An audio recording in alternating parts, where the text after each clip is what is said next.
సరే ఇది అంతా ప్రాపగండా మూవీ ఓకే, అది మొత్తం చర్చ నడుస్తుంది. కాకపోతే ఇప్పుడు కొంచెం డిఫరెంట్గా మనం వెళ్దాం సార్. ఏంటంటే ఆదిత్య దేర్ గారు ప్రెజెంట్ అయితే ఒక డైరెక్టర్గా ఫస్ట్ మూవీ అయితే ఉరి అని తీశారు. దాని తర్వాత వచ్చిన 2 మూవీస్ దురంధర్ 1 అండ్ 2 మనం చూస్తున్నాం. కాకపోతే నెక్స్ట్ మూవీ ఎలా ఉండాలంటారు?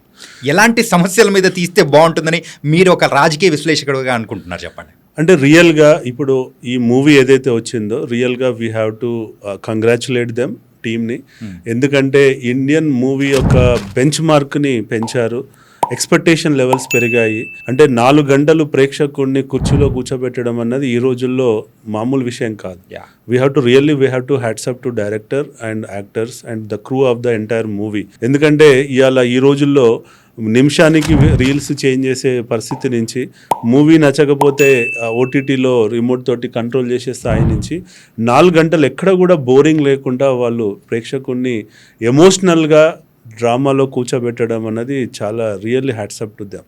ఆ స్టోరీ టెల్లింగ్ కానీ స్టోరీ నరేటివ్ కానీ ఎక్కడ కూడా ల్యాక్స్ లేకుండా, టెక్నికల్ గ్లిచెస్ లేకుండా ప్రతి యాక్టరు అందులో జీవించాడు అన్నది వాస్తవం. ఓన్లీ రణ్వీర్ సింగే కాదు, అందులో ఉన్న ప్రతి యాక్టరు అదొక ఓవరాల్గా నటించడం కాదు, సినిమాలో జీవించారన్నది వాస్తవం.